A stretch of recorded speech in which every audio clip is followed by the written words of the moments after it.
नमस्कार, आप देख रहे हैं आईबीसी 24। मैं हूं आप सभी के साथ रचना नितेश और मध्य प्रदेश के सबसे विश्वसनीय न्यूज चैनल पर अगले 24 मिनट में हम आपको दिखाएंगे कि मध्य प्रदेश में आज क्या हुआ। पूरी खबर 1 मिनट में, इसके साथ ही सुपर फास्ट अंदाज में 5 मिनट में 50 खबरें। तो चलिए शुरुआत करते हैं नंबर 1 न्यूज बुलेटिन की।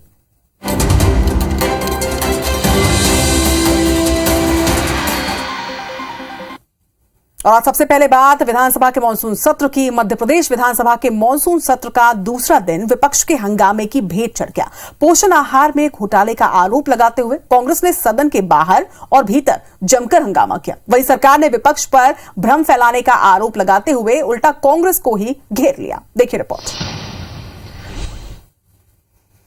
सीएजी की रिपोर्ट में केवल 8 जिलों का और सांकेतिक रूप से केवल 49 आंगनबाड़ी केंद्रों का मैं परीक्षण हुआ, उसमें करीब 250 करोड़ रुपए का घोटाला पाया गया। मध्य प्रदेश के आंगनबाड़ी केंद्रों में पोषण आहार में करीब 250 करोड़ के घोटाले का आरोप लगाते हुए विपक्ष ने सरकार को सदन में घेरने की कोशिश की। विपक्ष ने सरकार पर विरोध के बाद भी वक्तव्य देने का आरोप लगाया। वहीं सीएम ने कांग्रेस पर चर्चा से भागने का आरोप लगाया। पहला अपना वक्तव्य दे, जबरदस्ती हम लोगों के विरोध के बावजूद दिया है। कांग्रेस चर्चा से भागी, वक्तव्य में जो बातें आती वो सुनना नहीं चाहते थे। सीएम ने टेक होम राशन में कांग्रेस को भी लपेटे पर लिया, जिस पर नेता प्रतिपक्ष ने उन्हें कार्रवाई की चुनौती दे डाली। मैं चुनौती देता हूं शिवराज सिंह जी को, कांग्रेस से हम दोषी हैं तो हमारे खिलाफ कार्रवाई करने में आपकी क्या घबराहट है। वाहन, स्कूटर, मोटरसाइकिल, कार और ऑटो रिक्शा, ये उनके कार्यकाल के भी, हम उसकी भी जांच कर रहे हैं। विपक्ष के भारी हंगामे के बीच सीएम ने मामले की जांच में गड़बड़ी पाए जाने पर कड़ी कार्रवाई की बात कही। कहीं गड़बड़ी अगर पाई गई तो हम सख्त कार्रवाई करेंगे। मामले को लेकर कांग्रेस विधायकों ने सदन के बाहर भी जमकर प्रदर्शन किया। विधायक तख्तियां लेकर पैदल मार्च करते हुए विधानसभा पहुंचे थे।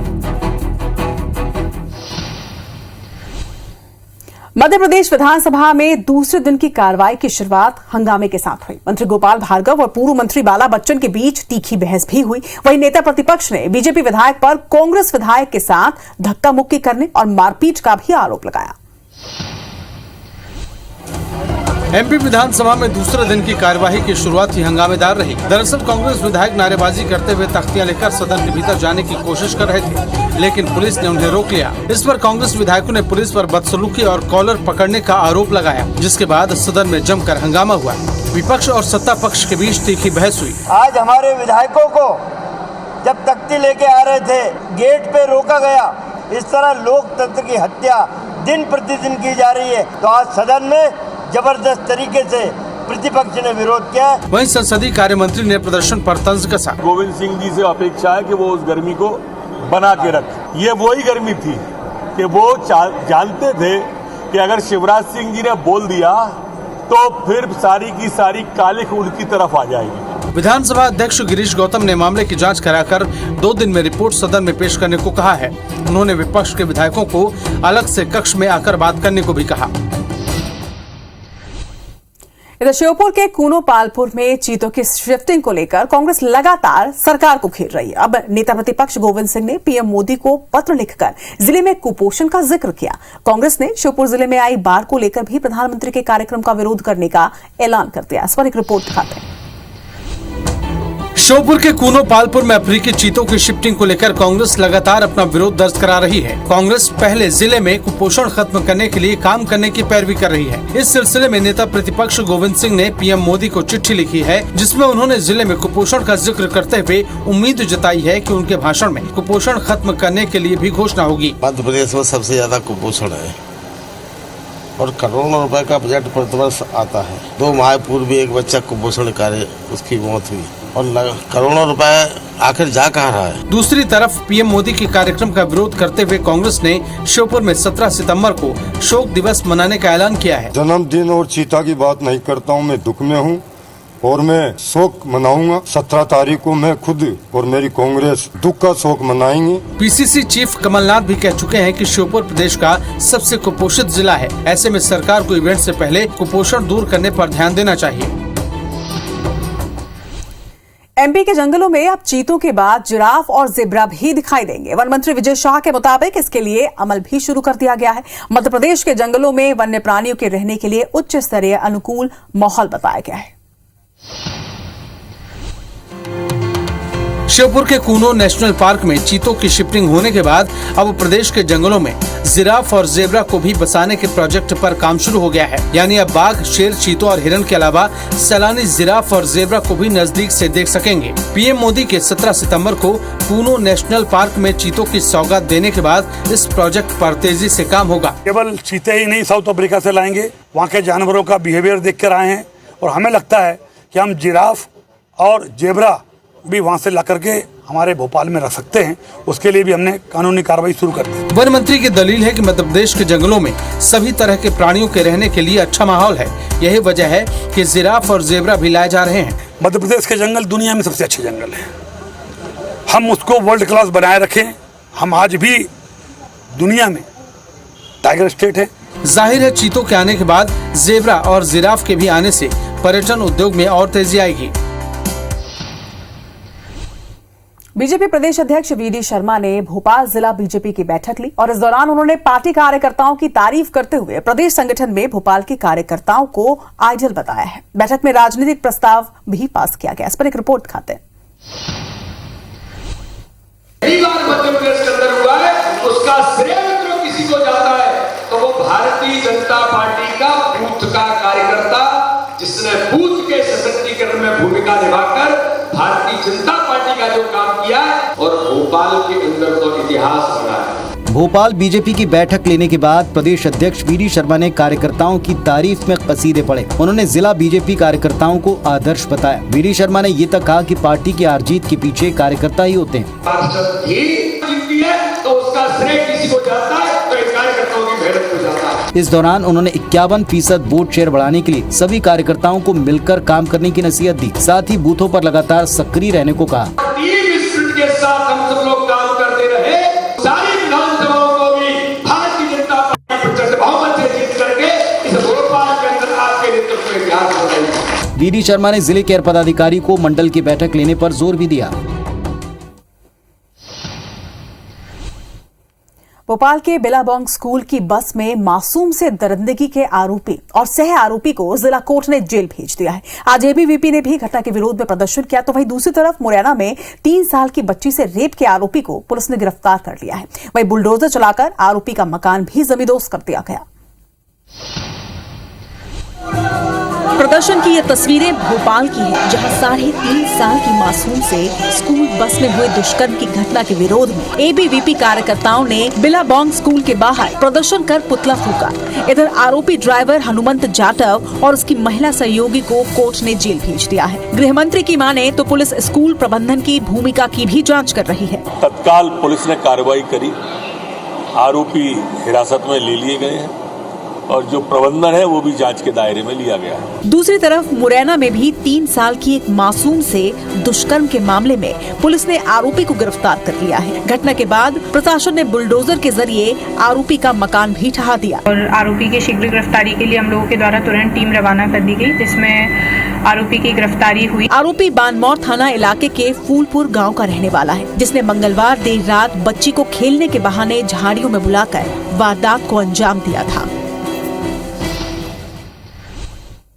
मुरैना जिले के बामौर थाना इलाके के नेशनल हाईवे 44 के पास थाने से महज आधा किलोमीटर दूर के फासले पर 3 साल की मासूम से रेप हुआ। आरोपी की गिरफ्तारी के बाद पुलिस एफएसएल टीम के साथ मौका वारदात पहुंची, जहां पर एफएसएल टीम ने मौके से साक्ष्य जुटाए। मौके का जायजा लिया है संवाददाता सत्येंद्र सिंह तोमर ने।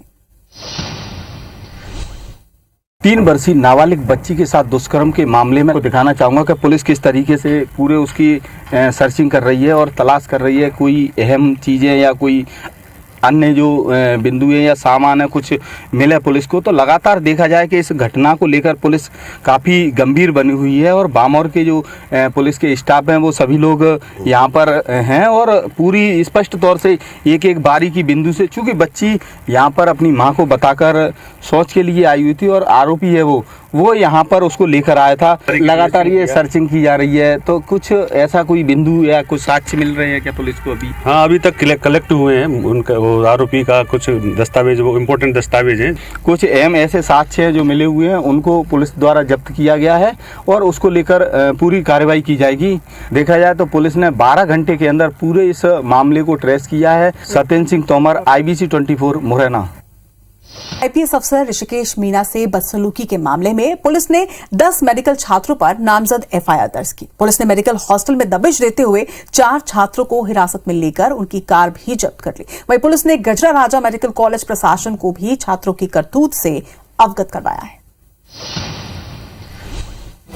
ग्वालियर के हजीरा सीएसपी ऋषिकेश मीना से मेडिकल छात्रों की बदसलूकी के मामले ने तूल पकड़ लिया है। मामले में झांसी रोड थाना पुलिस ने 10 छात्रों पर केस दर्ज कर 4 को हिरासत में लिया है। विवाद के बाद पुलिस अधिकारियों और मेडिकल कॉलेज प्रशासन के बीच बैठक भी हुई, जिसमें पुलिस ने छात्रों की करतूत और उन पर कार्रवाई से अवगत कराया। 10 लोगों के ऊपर थाना झांसी रोड में शासकीय कार्य में बाधा डालने का और अन्य धाराओं में पंजीबद्ध किया गया है। उनके द्वारा ये भी आश्वस्त किया गया है कि डिसिप्लिनरी एक्शन वो अपने स्तर पर भी इन पे लेंगे। मेडिकल कॉलेज प्रशासन की ओर से पुलिस को भविष्य में ऐसी घटनाओं पर रोकथाम का आश्वासन दिया गया है। देखिए, गलतियां इंसान से ही होती हैं। मैं ये मानता हूं कि कुछ हमारे और जूनियर डॉक्टर्स हैं, उनकी गलती रही होगी। इस चीज को हम बिल्कुल अंत की तरफ ले जा रहे हैं। दरअसल सीएसपी ऋषिकेश मीना गश्त के दौरान मेडिकल कॉलेज के पास से गुजर रहे थे, तभी उन्हें कार में सवार कुछ मेडिकल छात्र नशे में धुत मिले। उन्होंने गाड़ी रोककर पूछताछ की तो मेडिकल छात्रों ने उन्हें घेर लिया और उनकी गाड़ी की चाबी और मोबाइल छीनकर नाले में फेंक दिया था।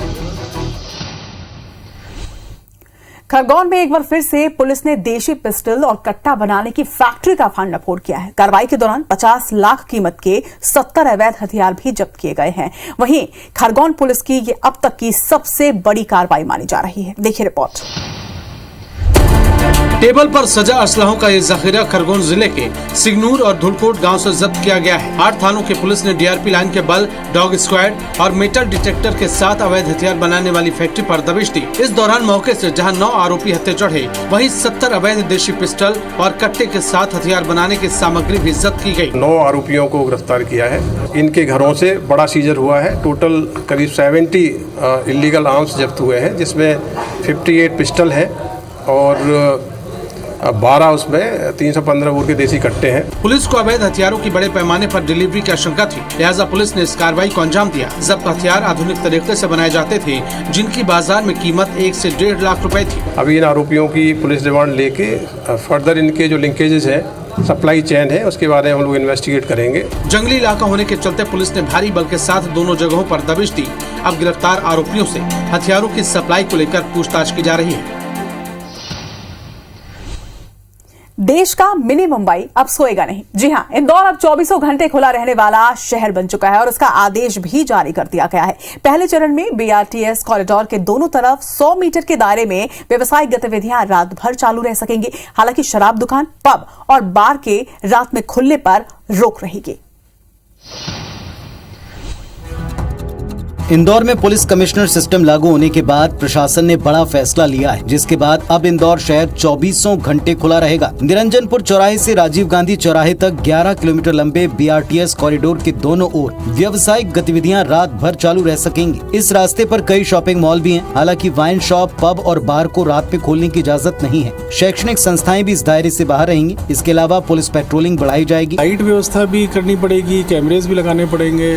सब काम शुरू हो गया है सभी में। पुलिस को अपनी व्यवस्था करानी पड़ेगी, ट्रैफिक व्यवस्था लगानी पड़ेगी, पुलिस को सख्ती रखनी पड़ेगी। नगर निगम ने हर आधे घंटे में संबंधित इलाके में सिटी बस चलाने की व्यवस्था की है। साथ ही सफाई पर भी खासा जोर रहेगा। जो हमारा बीआरटीएस वाला एरिया है, तो AICTSL के माध्यम से हम पब्लिक ट्रांसपोर्ट चालू रखेंगे, ठीक से सफाई हो। पहले चरण के बाद दूसरे इलाकों में इस प्रयोग को किया जाएगा, लेकिन 24 घंटे शहर के खुला रखने के फैसले के बाद सुरक्षा शहर के लिए सबसे बड़ी चुनौती रहेगी। या रुकेंगे एक छोटे से ब्रेक के लिए, मगर ब्रेक के बाद आपको मध्य प्रदेश की तमाम बड़ी खबरों से अपडेट कराएंगे फास्ट अंदाज में।